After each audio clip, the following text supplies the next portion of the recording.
Halo semuanya, jumpa lagi di RJ Channel. Untuk video kali ini, kita akan membahas sebuah film yang akan mengajarkan kita apa itu kebahagiaan yang sebenarnya. Film yang dibintangi oleh Will Smith ini berjudul The Pursuit of Happiness. Sebelum lanjut ke filmnya, aku ingetin ya kalau video ini bakal ngandung spoiler. Dan silahkan subscribe dulu buat kalian yang belum subscribe supaya channel ini bisa lebih berkembang lagi. Oke, let's check this out. Film dimulai dengan seorang pria bernama Chris Gardner yang mengantar putranya Christopher ke sebuah tempat penitipan anak sebelum berangkat kerja.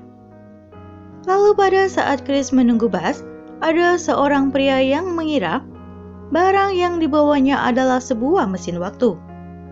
Padahal, itu adalah alat pemindai kepadatan tulang portable yang ia jual. Karena harga alat itu yang terlalu mahal, banyak dokter dan rumah sakit yang menolak untuk membelinya. Sepulang bekerja, dia menemui istrinya, Linda, di tempatnya bekerja. Chris mengatakan jika dia tak bisa menjemput Christopher di tempat penitipan anak. Linda sangat kesal dengan hal itu, karena dia harus kembali bekerja untuk shift selanjutnya. Dan dia semakin kesal karena mereka harus membayar pajak pada hari itu juga, namun mereka tak memiliki cukup uang untuk itu. Sepulang dari sana, Chris melihat mobilnya ditilang dan diderek karena telah parkir di dekat rumah sakit. Pada malam harinya, Chris melihat sebuah Rubik, hadiah ulang tahun untuk Christopher dari teman Linda. Kala itu, Rubik adalah mainan yang masih langka dan tak banyak orang yang bisa memainkannya. Lalu Chris mulai memainkan Rubik itu. Keesokan harinya, Chris bertemu dengan seorang pria dengan sebuah mobil mewah. Chris pun bertanya, "Apa pekerjaanmu sehingga bisa memiliki mobil sebagus itu?" Lalu orang itu menjawab bahwa ia adalah seorang pialang saham. Dia pun mengatakan bahwa tak perlu kuliah untuk menjadi seorang pialang saham, asalkan pandai menghitung dan menghadapi orang. Chris yang memang memiliki otak yang cerdas menjadi tertarik dengan pekerjaan itu. Apalagi setelah ia melihat semua orang yang berada di sana terlihat sangat bahagia dengan senyum lebar mereka. Keesokan paginya, dia berkata pada Linda bahwa ia akan melamar kerja sebagai pialang saham. Namun Linda justru meremehkannya, seolah Chris tak mungkin bisa mendapatkan pekerjaan itu. Chris pun tersinggung dengan kata-kata Linda dan mereka mulai bertengkar. Setelah itu, Chris mendatangi kantor tempat ia akan melamar kerja. Lalu dia pun menitipkan alat pemindai kepadatan tulangnya pada seorang pengamen jalanan dan memberikannya $1 supaya dia mau menjaga alat itu untuknya. Lalu Chris pun bertemu staf di sana dan disarankan untuk menemui Jay Twizel untuk mengajukan lowongan magang. Di sela-sela percakapannya dengan staf itu, dia melihat pengamen yang dititipi alatnya pergi membawa alat itu. Chris pun keluar dari kantor dan mengejar wanita pengamen itu. Dia mengejarnya sepanjang jalan, namun wanita itu telah naik kereta sehingga Chris harus kehilangan alatnya. Keesokan harinya, Chris sangat kaget ketika Christopher menceritakan bahwa di tempat penitipan anak, dia menonton acara TV. Chris semakin terkejut ketika tahu bahwa acara yang ditonton bukanlah acara yang pantas ditonton anak-anak. Maka setelah sampai di tempat penitipan anak, dia pun protes pada pengasuh di sana, Ibu Chu. Namun Ibu Chu justru mengatakan jika Chris boleh memilih tempat penitipan anak lain jika dia tak suka anak-anak di sana menonton TV. Dia juga mengatakan bahwa Chris telah telat membayar uang penitipan anak padanya, jadi dia tak pantas untuk memprotesnya. Lalu Chris mendatangi Jay Twizel dan menyerahkan secara langsung formulir pendaftaran magangnya. Walaupun Jay hanya menanggapinya sekilas, namun Chris sangat optimis dia akan mendapatkan pekerjaan itu. Lalu sepulang dari sana, dia melihat wanita pengamen yang mencuri alatnya. Maka ia pun berlari mengejar wanita itu, sampai akhirnya dia mendapatkan alatnya kembali. Sepulang dari sana, dia memberikan sebuah bola basket untuk hadiah ulang tahun Christopher, sesuai dengan permintaannya. Dia terlihat sangat bahagia, namun tidak dengan Linda.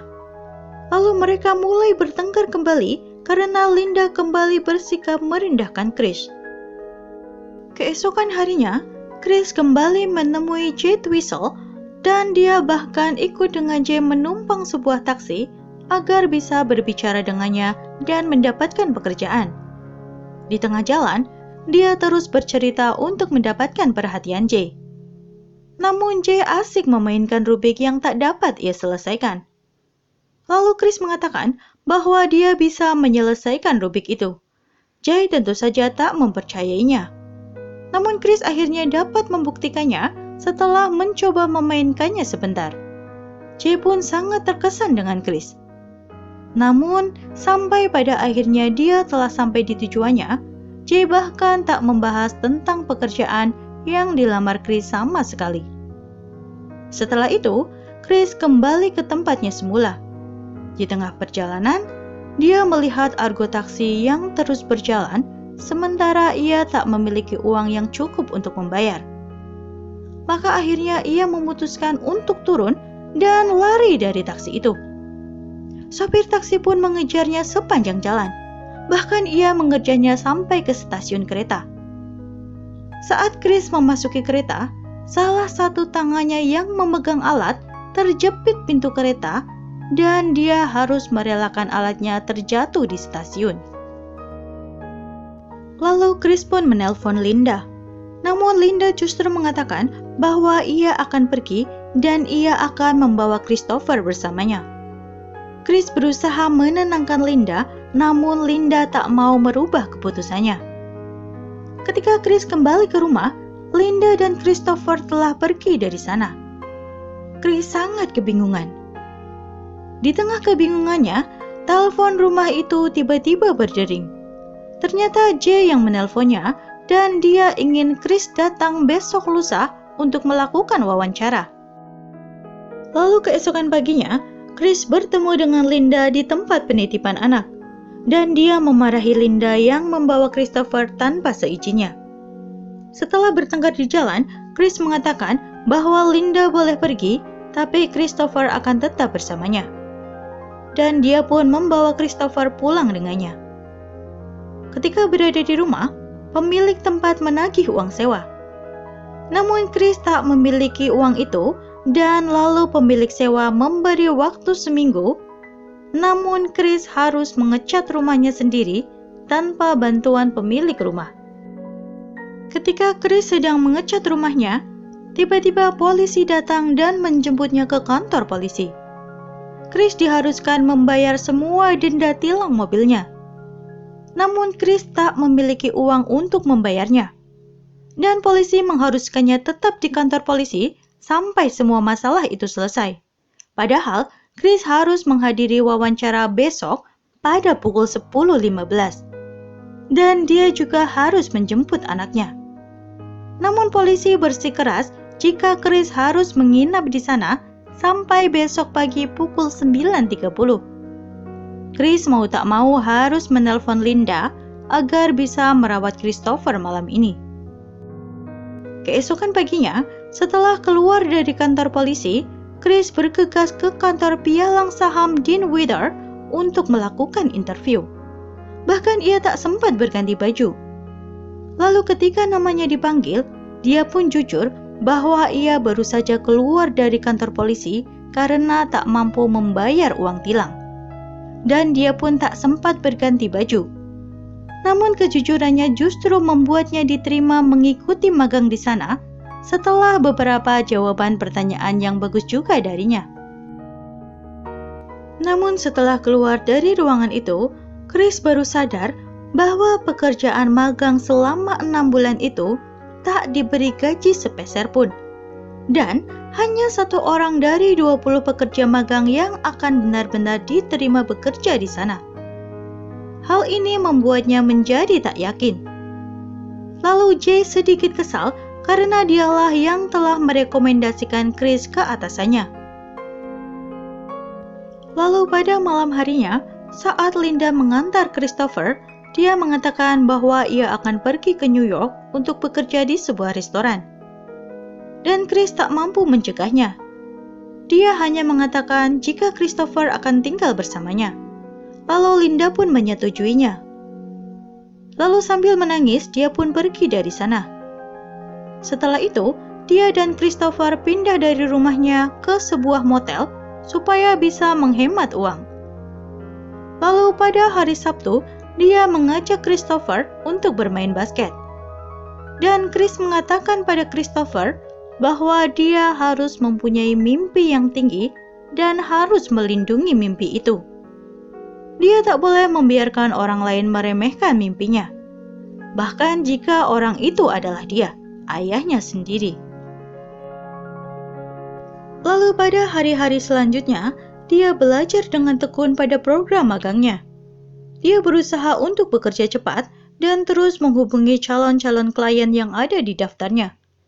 Namun bahkan setelah 2 bulan, dia masih belum bisa mendapatkan seorang klien pun. Sampai akhirnya, dia menghubungi Tuan Ribbon dan mencoba membuat janji dengannya. Tanpa disangka, dia diminta bertemu dalam waktu 20 menit dari sekarang. Lalu Chris pun bergegas untuk datang ke sana. Namun sayangnya, meskipun ia telah bergegas, dia tetap telat mendatangi kantor Tuan Ribbon. Lalu keesokan harinya, dia terpaksa mengajak Christopher berangkat bekerja karena tak bisa menitipkannya di penitipan anak. Lalu Chris mendatangi rumah Tuan Ribbon untuk berbasa-basi meminta maaf karena telah melewatkan janji kemarin. Dan dia berkata bahwa dia hanya mampir sebentar karena akan ada janji setelah pertandingan baseball. Dan ternyata Tuan Ribbon juga akan melihat pertandingan yang sama. Tanpa diduga-duga, dia mengajak Chris dan Christopher untuk menonton bersama dengan putranya. Di tempat pertandingan baseball, Chris juga berkenalan dengan beberapa teman Tuan Ribbon. Lalu di tengah pertandingan, Chris mulai melancarkan negosiasinya supaya Tuan Ribbon mau menggunakan jasa perusahaannya. Namun ternyata Tuan Ribbon sama sekali tak tertarik untuk melakukan itu. Selepas pertandingan, Chris berpamitan dengan teman-teman Tuan Ribbon yang tampaknya senang bertemu dengan Chris. Lalu setelah 4 bulan, Chris akhirnya berhasil menjual semua alat pemindainya. Dan ketika keadaan mulai tampak membaik, tiba-tiba tanpa surat peringatan, pemerintah mengambil uang yang ada di rekening Chris karena dia belum membayar pajaknya. Chris kembali terpuruk dengan semua itu. Lalu ketika dia menemani Christopher bermain di taman, dia melihat orang yang menemukan alat pemindainya yang pernah terjatuh di stasiun kereta. Lalu dia pun mengambil kembali alat itu. Setelah itu, dia membawa alat itu ke seorang dokter dan mencoba menjualnya. Namun ketika dicoba, ternyata alat itu rusak.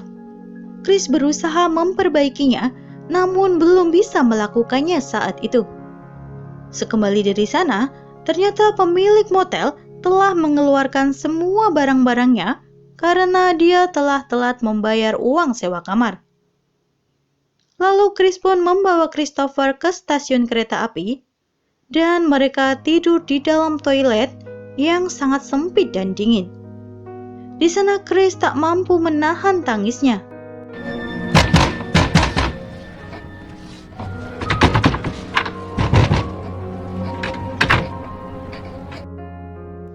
Lalu keesokan harinya, dia pergi ke penampungan gelandangan dan harus mengantri sangat panjang agar bisa mendapatkan kamar untuk menginap. Dia bahkan harus bertengkar dengan orang yang menyerobot antriannya. Lalu setelah mendapat tempat untuk tidur, di sana dia berusaha memperbaiki alatnya ketika Christopher tidur. Namun lampu di sana dimatikan pada malam hari sehingga ia tak dapat melanjutkan pekerjaannya. Lalu dia belajar sambil berdiri agar mendapatkan cahaya dari luar kamarnya. Lalu Chris mulai bekerja lagi mencari klien untuk perusahaannya. Dia mengerjakan semua pekerjaannya secepat mungkin agar ia bisa mengantri untuk mendapatkan tempat tidur di penampungan gelandangan. Meskipun terkadang dia tak mendapatkan tempat di sana dan harus berjuang mencari tempat lain. Sampai pada saat ujian tiba, dia berusaha keras untuk menjawab semua pertanyaan di lembar soal. Setelah selesai ujian, tanpa sengaja dia bertemu dengan Jeff, teman Tuan Ribbon yang menonton pertandingan bersama tempo hari. Dia pun memberikan kartu namanya supaya Chris bisa menghubunginya. Lalu setelah itu Chris mendonorkan darahnya supaya bisa mendapatkan upah beberapa dolar untuk membeli kabel dan lampu untuk memperbaiki alatnya. Pada malam harinya, di penampungan, sebelum tidur Christopher menanyakan, apakah ibunya pergi karenanya? Chris pun terkejut mendapatkan pertanyaan itu dari anaknya. Dan dia meminta Christopher untuk tak mengatakan hal seperti itu lagi, karena hal itu tak benar. Lalu Christopher memegang pipi ayahnya dan berkata bahwa Chris adalah ayah yang baik. Good Papa. Setelah Chris selesai memperbaiki alatnya dengan benar, kemudian dia menjual alat itu ke rumah sakit dan mendapatkan cukup uang untuk bertahan 4 minggu lagi. Malam itu mereka pun memutuskan untuk menginap di hotel untuk menyenangkan Christopher. Lalu tibalah pada hari pengumuman penerimaan pekerja magang. Ketika Chris dipanggil untuk pengumuman, dia pun tak dapat menahan tangisnya saat diberitahu bahwa dialah orang yang akan diterima bekerja di sana. Chris mendapatkan nilai yang sangat bagus dan juga telah mendapatkan 31 klien selama masa magangnya. Dia mendapatkan klien-klien itu setelah mendapat kartu nama dari Jeff dan dia tak berhenti bekerja keras mendekati klien-klien dari perusahaan Pacific Bell tempat Jeff bekerja. Setelah mendapatkan pengumuman itu, dia pun keluar kantor dengan bahagia. Dan dia pun pergi menemui Christopher. Lalu Chris berjalan pulang dengan Christopher sambil mendengarkan cerita-cerita lucu dari putranya sepanjang jalan. Diceritakan bahwa setelah itu, pada tahun 2006, Chris menjual saham minoritasnya di firma pialangnya seharga jutaan dolar.